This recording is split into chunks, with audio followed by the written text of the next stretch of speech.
Okay, here we go. Hello everybody and welcome to day 4 of our clean food eating challenge. I've been getting a lot of side messages from friends who are super excited and have been learning a lot. So we're gonna start with a super quick and easy granola today.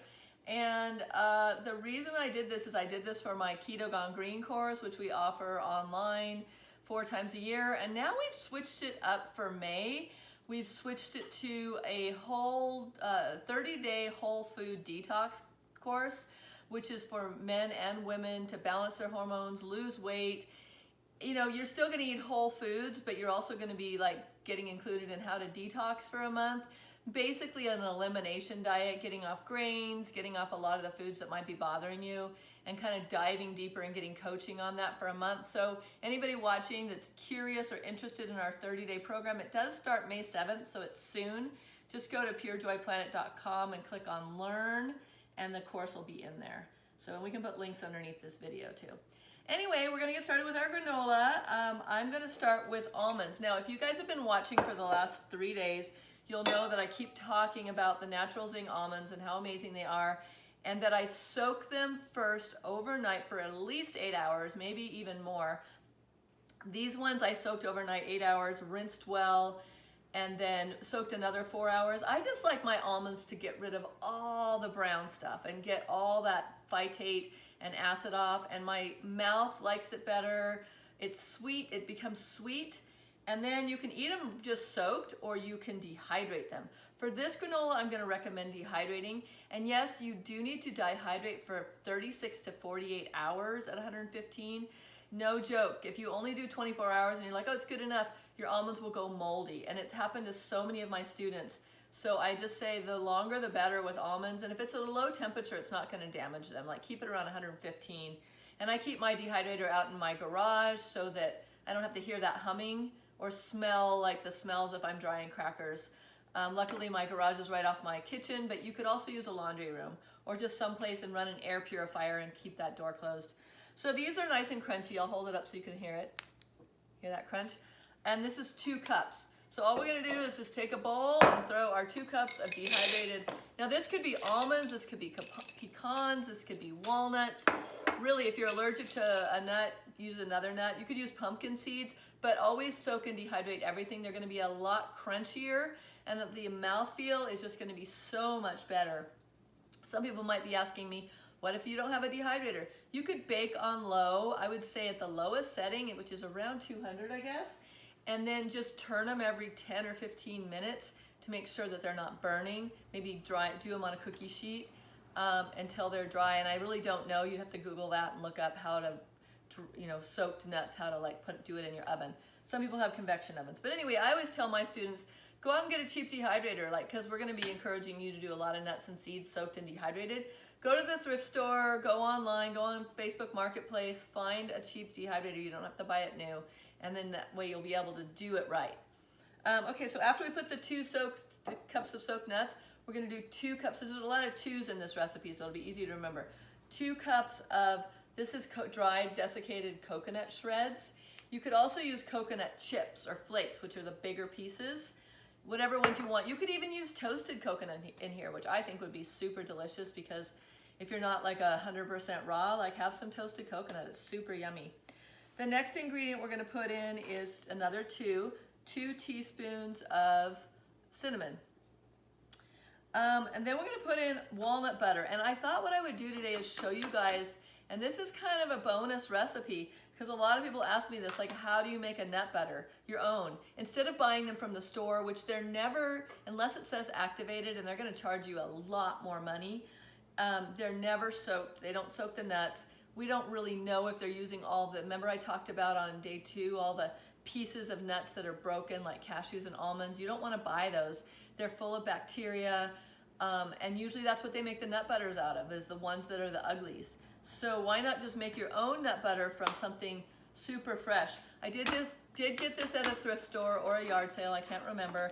I'm using my little tiny guy today because I wanted to show you, I do have a regular size one, but I wanted to show you how easy it is, even with a mini food processor. And I've got my sprouted, I've got it labeled sprouted walnuts on here, so I've soaked them and dehydrated them. Walnuts don't have to dehydrate as long. I mean, 24 hours is usually long enough. I'm just gonna go to the line of my, if you can see that, my blade. I don't wanna cover my blade. I want it below that line so that it's not over full. This is a super easy one. All I do is just either do chop or grind. So it's gonna make a little bit of noise, so here we go. And it spins it the other way. And then you might need to do this, like open it up a couple times. What I love about walnuts and pecans is they turn into butter a lot quicker than almonds do. If you are making almond butter, you might need to add a little bit of avocado oil or olive oil, or even like unrefined sesame oil to butter it up. I guess you can get food grade almond oil, but it's a little harder to find.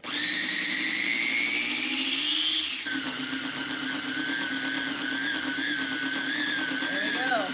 Almost done. There we go, it's all buttered. You can do this with pumpkin seeds as well and use pumpkin seed oil in there. The walnuts are the ones that butter up the best, and you can see that. So that's an awesome nut butter. It didn't get too warm. This is a 2 tablespoon measuring scoop. I'm gonna use 2 tablespoons in there. And then you can just keep this in your cupboard in a glass jar. I have a little bit here that I made. And label it walnut butter, and it'll keep for a couple months or more, or you could keep it in the fridge, but I like it warm and soft, especially for this recipe. You want it to be able to mix in really nicely. So if you're using, almond butter that you bought at the store, just warm it up with some hot water underneath so it's easy to mix in. You don't want a big lump. Okay, so now I've got my spatula right here. The other thing is a half a teaspoon of nutmeg, another 2, half, and 1/4 to 1/2 teaspoon of mineral salt. We're using the Natural Zing Himalayan salt. The other ingredient is our sweetener. We need coconut sugar, like only about a tablespoon or 2, really up to you, and then stevia. And I'm gonna use, this is the stevia, I keep it in my own little jar, 1/8 of a teaspoon, which is 2 of these tiny little scoops. The company that I use, and I'll put the link below, is Pure, P-Y-U-R-E. Make sure it's only stevia, that there's no inulin in there. Inulin is okay, but it causes a lot of people gastric distress, like gas and bloating. I'm one of those people. Not everybody reacts to it like that, but I like stevia that is only stevia, so I use the Pure brand. And then we're just gonna mix it. The only thing I didn't put in here is my vanilla.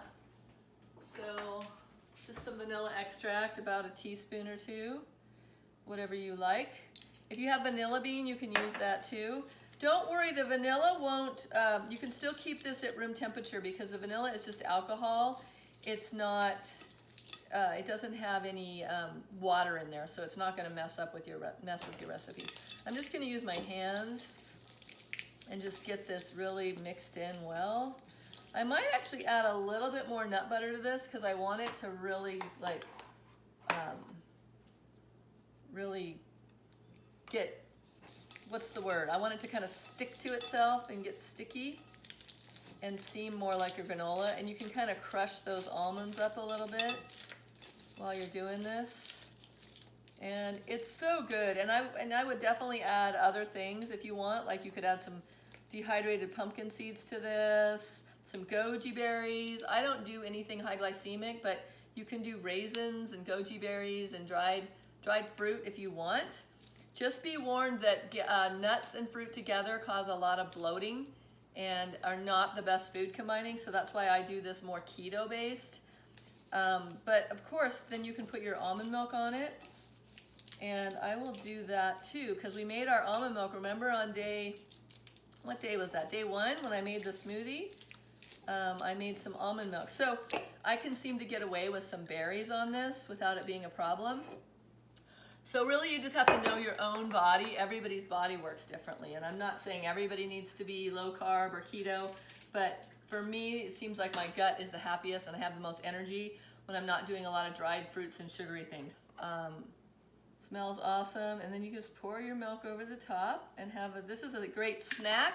It doesn't have to be breakfast, because like you guys know, I don't eat breakfast, but it can be a great snack. I eat with wooden spoons. This is another great thing to know, just a tip.